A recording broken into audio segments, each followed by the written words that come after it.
जय माता की। कैसे हैं आप सब? आप सबका स्वागत है मेरे इस यूट्यूब चैनल पर।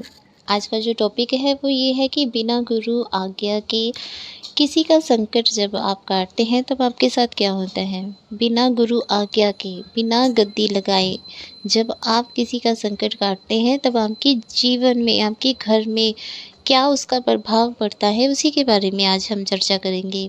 चर्चा में आगे बढ़ने से पहले जल्दी से मेरे चैनल को सब्सक्राइब कीजिए, बेल आइकन दबाइए ताकि मेरे द्वारा अपलोड की गई हर वीडियो की नोटिफिकेशन आपको मिल सके। तो चलिए बढ़ते हैं वीडियो में आगे। कल मुझे एक फ़ोन आया। फ़ोन में महिला ने कहा कि वो माता काली की पूजा पाठ करती है, काफ़ी समय से कर रही है और उसे माता रानी की सवारी आती है। तो जब वो किसी के सिर पर हाथ रख देती है तो उसका संकट कट जाता है। जब वो किसी का उतारा करती है तो उसका संकट कट जाता है। जब वो किसी का झाड़ा करती है माता रानी के नाम से तो उसका संकट कट जाता है। उसका संकट कट जाता है सामने वाले व्यक्ति का। लेकिन मेरे घर में लड़ाई झगड़े शुरू हो जाते हैं, मैं बीमार हो जाती हूँ, सामने वाला ठीक हो जाता है। घर में इतनी परेशानियां हैं, कर्जा बढ़ गया है, कुछ समझ नहीं आ रहा है, क्या करूं। तो मैंने उनसे पूछा कि आपके गुरु कौन है। तो उसने कहा कि मेरे कोई गुरु नहीं है।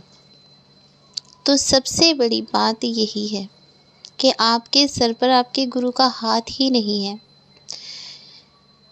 जब आप पूजा पाठ करते हैं तब आपके अंदर पूजा का, जो तप का, आपके अंदर जो फल होता है, जब आप किसी का झाड़ा करते हैं तो उसके द्वारा उस व्यक्ति का संकट कट जाता है और आपका तपोबल जो है वो कम हो जाता है। जब आप किसी का संकट काटते हैं, मान लीजिए आपने किसी की प्रेत बाधा को दूर किया, जैसे आप कहते हैं कि आप प्रेत बाधा भी दूर कर देती हैं।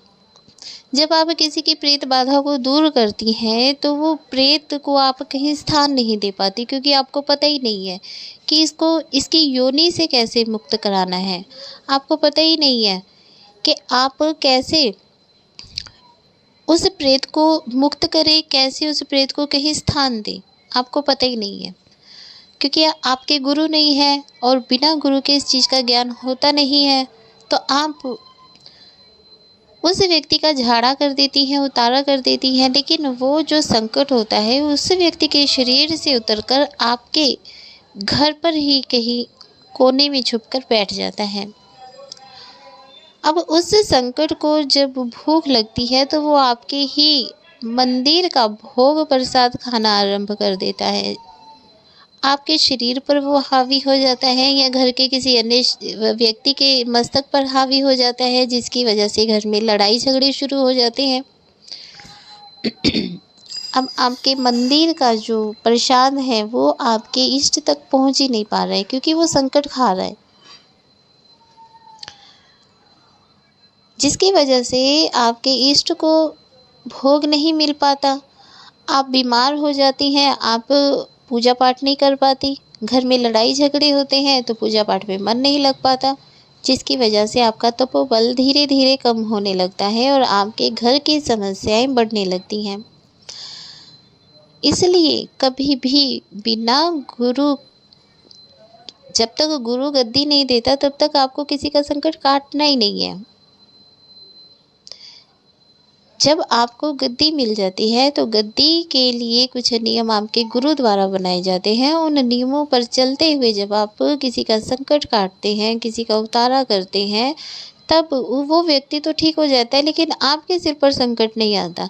अगर आप पर थोड़ा प्रभाव पड़ता है, आप बीमार हो जाते हैं या आपको शरीर बहुत थका थका लगता है, उस हालत में जब आप पूजा पाठ करते हैं तो आपका संकट आपके इष्ट देव स्वयं ही काट देते हैं।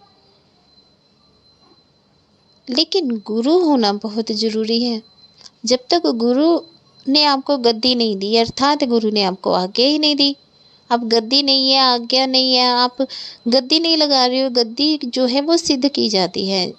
जब गद्दी सिद्ध हो जाती है तब उस गद्दी पर बैठकर जब आप किसी का संकट काटते हैं तो आपके चारों तरफ एक ऐसा सुरक्षा चक्र बना होता है जिसे भेद कर कोई भी नेगेटिव एनर्जी, किसी पीड़ित व्यक्ति की नेगेटिव एनर्जी आपके शरीर में प्रवेश नहीं कर पाती। आपके घर में सुरक्षा चक्र लगा होता है कि कोई भी नेगेटिव एनर्जी आपके घर के अंदर प्रवेश नहीं कर पाती। गुरु द्वारा बहुत सी ऐसी शिक्षाएं दी जाती हैं जिससे कि आप जब किसी का उतारा करते हैं तो वो कोई भी कष्ट आपके घर पर नहीं आता, लड़ाई झगड़े नहीं होते, कर्जा नहीं चढ़ता, घर में काम धंधे रुकते नहीं हैं, बरकत घर में बनी रहती है, आपका पूजा पाठ में मन ठीक से लगता रहता है। लेकिन जब गुरु नहीं होते हैं तब बहुत सी समस्याएं पैदा होती हैं। ऐसे ही एक फ़ोन आया था तो वो बोल रहे थे कि वो 20 साल से गद्दी लगा रहे हैं, मेरे कोई गुरु नहीं है। तो मैं हर एक का संकट काट देता हूँ, लेकिन आज मेरे सिर पर इतना कर्ज हो गया है कि मैं कर्ज उतारने के लिए किसी अन्य से कर्ज लेना पड़ता है, फिर मैं किसी दूसरे का कर्ज उतारता हूँ, तो एक का कर्ज उतारने के लिए दूसरे से मुझे कर्ज लेना पड़ता है। तो ये सब समस्याएं तभी आती हैं जब आप बिना गुरु के गद्दी लगाना आरंभ करते हैं। तो कभी भी शर्म मत कीजिए इस बात में, गुरु धारण करने में कभी शर्म नहीं करनी चाहिए।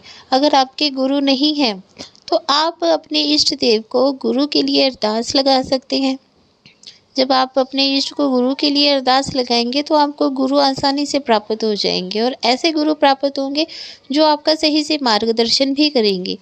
क्योंकि आज के समय में अच्छे गुरु जल्दी मिलते नहीं हैं, बहुत छल कपट होता है। तो हमेशा ही अपने इष्ट से गुरु के लिए फरियाद करें, गुरु के लिए अरदास लगाएं, गुरु के लिए प्रार्थना करें। और जब तक आपको गुरु नहीं मिलते हैं तब तक आप भागवत गीता को गुरु मानकर उनके उपदेशों पर चलें। जब आप भागवत गीता को गुरु मानकर भागवत गीता के कहे अनुसार चलेंगे तब भी आप पर संकट नहीं आएंगे। तो ये बहुत ही इम्पोर्टेंट बात है कि गुरु के बिना कभी भी आपको चलना नहीं है। ठीक है, आपने घर की शक्तियों को चलाना नहीं है, क्योंकि आपको पता ही नहीं है कि अगर आप किसी का संकट काट रहे हैं तो बदले में आपको अपने इष्ट को क्या भोग प्रसाद देना है। क्योंकि संकट आप नहीं काट रहे हैं, आपके घर में जो विराजमान सकारात्मक शक्तियां हैं वही संकट काट रही हैं। तो जब संकट काट रही हैं तो उनको भोग प्रसाद तो चाहिए ही चाहिए, है ना। तो आपको पता होना चाहिए कि क्या भोग प्रसाद, कई बार लोग गलत भोग प्रसाद देना आरंभ कर जाते हैं। तो जब गलत भोग प्रसाद देते हैं तो घर में कोई ना कोई नेगेटिव एनर्जी आकर बैठ जाती है और वो सोचते हैं कि पॉजिटिव एनर्जी है, तो बस लगे रहते हैं। उसकी वजह से भी घर में कभी प्रोग्रेस नहीं हो पाती है, घर में कभी बरकत नहीं हो पाती है। तो गुरु का होना बहुत ज़रूरी है। गुरु ही आपको सही मार्गदर्शन करते हैं कि आपके घर में पॉजिटिव एनर्जी है जो आपके शरीर में सवारी के रूप में आ रही है, वो पॉजिटिव एनर्जी है या नेगेटिव एनर्जी है। अगर वो नेगेटिव एनर्जी है तो उनको उतारा जाता है और पॉजिटिव एनर्जी के लिए मार्गदर्शन दिया जाता है। तो ये चीज़ें आपको पता होनी चाहिए। तो ये था आज का टॉपिक। आशा करती हूँ कि आपको अच्छे से समझ आ गया होगा। जय माता की। खुश रहिए, खुशहाल रहिए।